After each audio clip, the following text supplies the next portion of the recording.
Hello, dear friends. What a blessing to be with you today. Here we are with another program for the Spiritist magazine. I'm Shane Martin with the Spirit Society of Richmond in Richmond, Virginia, in collaboration with Kardec Radio.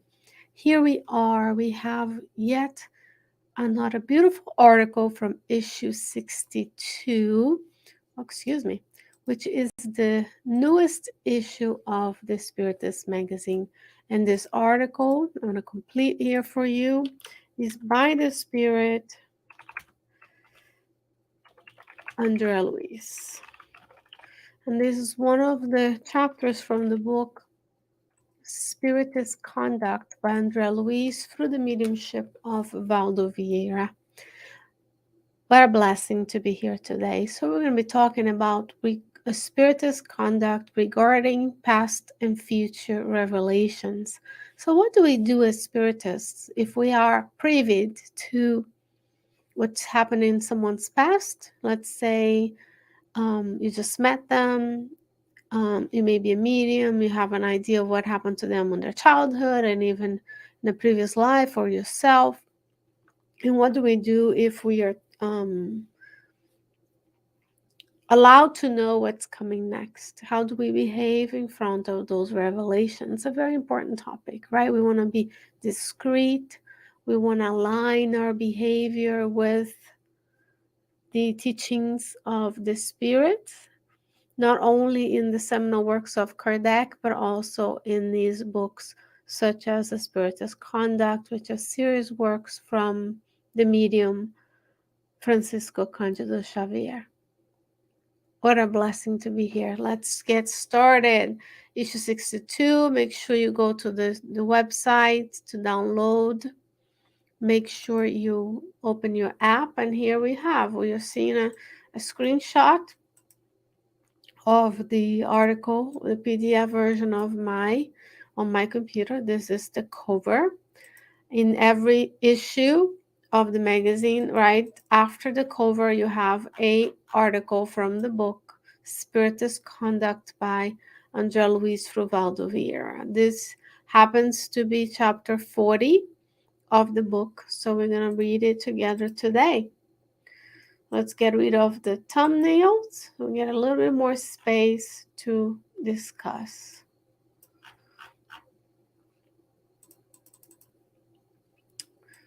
I want to cut it so that we can only see what we're discussing, so there's no distractions. It's large enough. We are live, so we are always showing to you how easy it is to use these teachings and this resource when you're on home in your Spiritist center. So Andrea Luiz says, exercise the highest discretion in everything that refers to revelations from the past, avoiding the fruitless uplifting of cadavers that should continue to be buried in the ashes of time.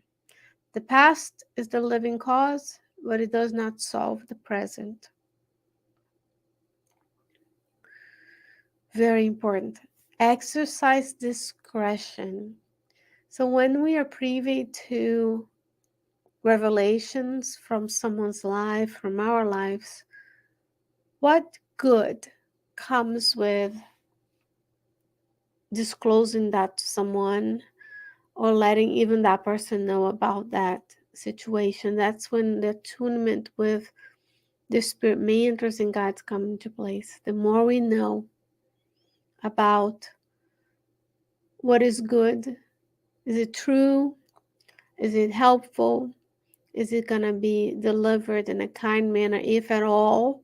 Or would silence be the most important act of charity at this moment? He says, avoiding fruitless uplifting of cadavers, right? Our past is past, our bodies that we used.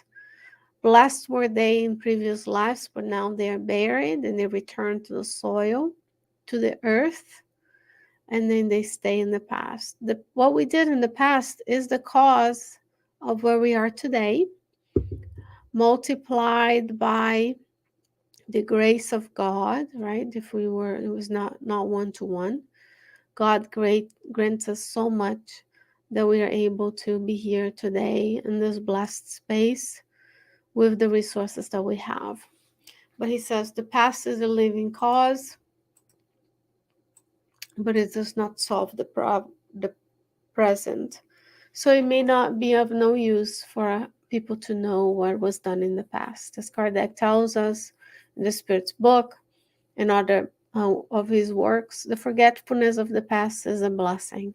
If we know what we did to everyone around us, it may be very difficult to live together. So we have to forget. We have to live those memories, let those memories be stored in the depths of our perispiritual body and brain, and then we learn new things, we interact with one another in a different manner, so that then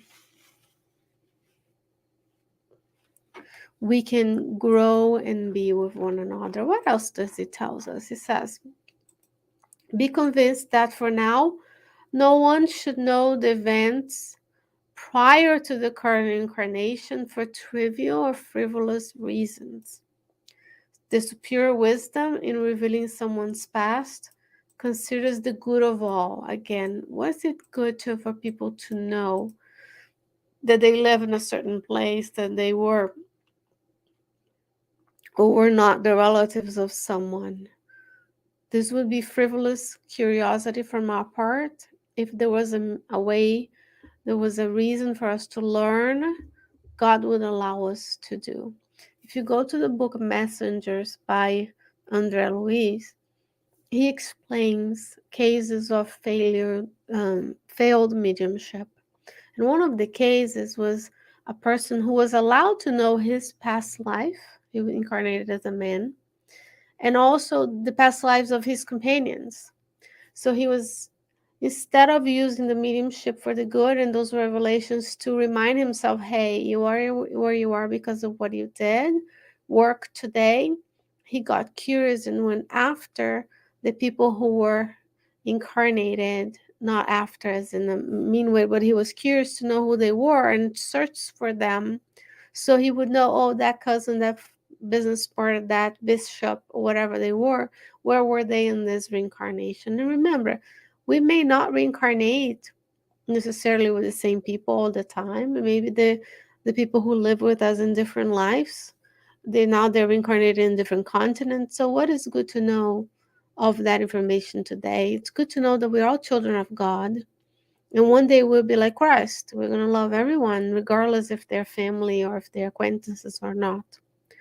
So we need to consider the good of all when letting someone know where they were in the past.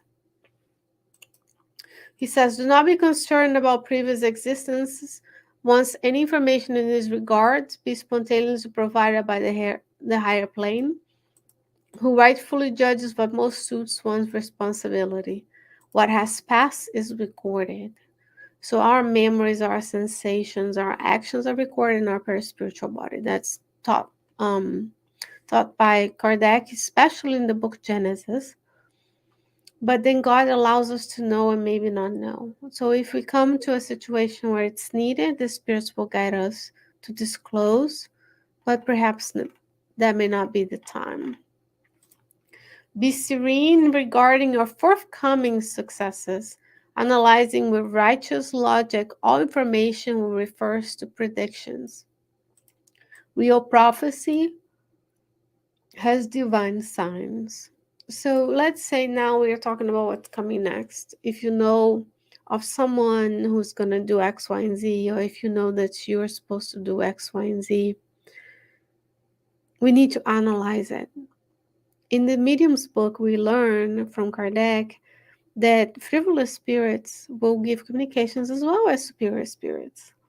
So is it really a superior spirit telling us what is the content of the message? What is the goal of what's being told that we're going to be experiencing or doing? So we have to think about, is it really true? We have to have some reason and logic to see the divine signs in the prophecy.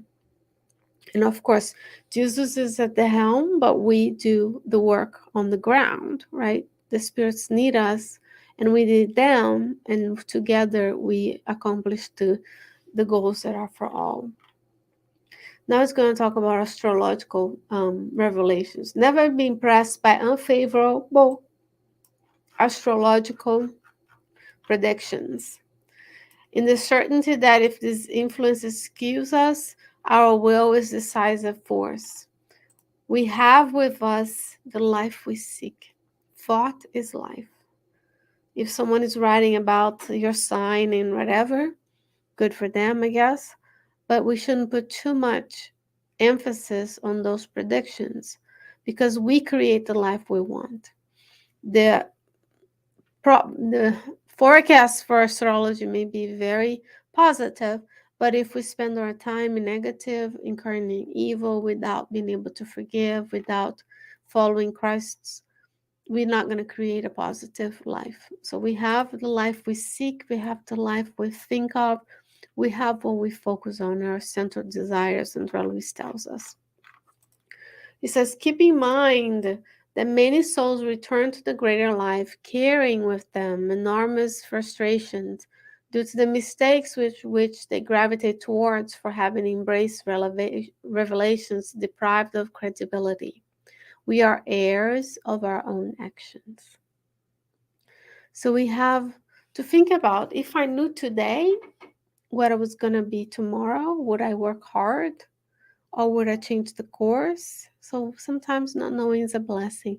If Jesus had, I'll give an example from the book Paul and Stephen. When Jesus appeared to Paul at the road to Damascus, and he fell from the camel and so on and so forth.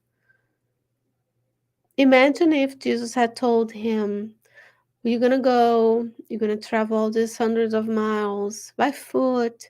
You're going to be stoned. You're going to be flogged. People are going to make fun of you. You're going to lose your family. It would be a revelation from the future, or his future, what he actually accomplished. But would he have been frustrated because maybe he would have made different choices?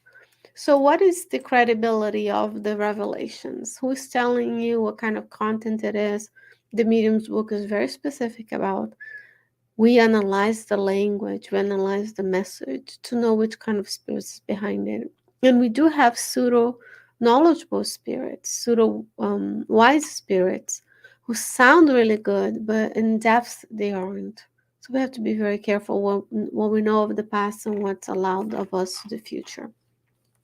And last but not least, a quote from the Bible, Paul, first letter to the Corinthians 6:12. All things are lawful to me, but not everything is beneficial to me. So just because we know doesn't mean we have to review. What is the purpose of everything that we do in our lives? Right? Is it good? Is it helpful? Does it seek the good? Does it mold the good? Does it visualize our best selves and the best in others, so that we can all grow and improve and be better towards one another? Because we are here to live better. We have the teachings of Spiritism to help us grow and to help us help one another in this infinite line of progress that we are all destined to. Dear friends, that's it for today from the book Spiritist Conduct, chapter 40. And we have regarding past and future revelations by the Spirit Andrea Luiz. I hope between now and next week, you're going to be able to check spiritistmagazine.org. You can write us at spiritistmagazine@gmail.com. And until next week, may you stay well, may you stay blessed. God willing, I'll return. I'll see you soon. Bye-bye.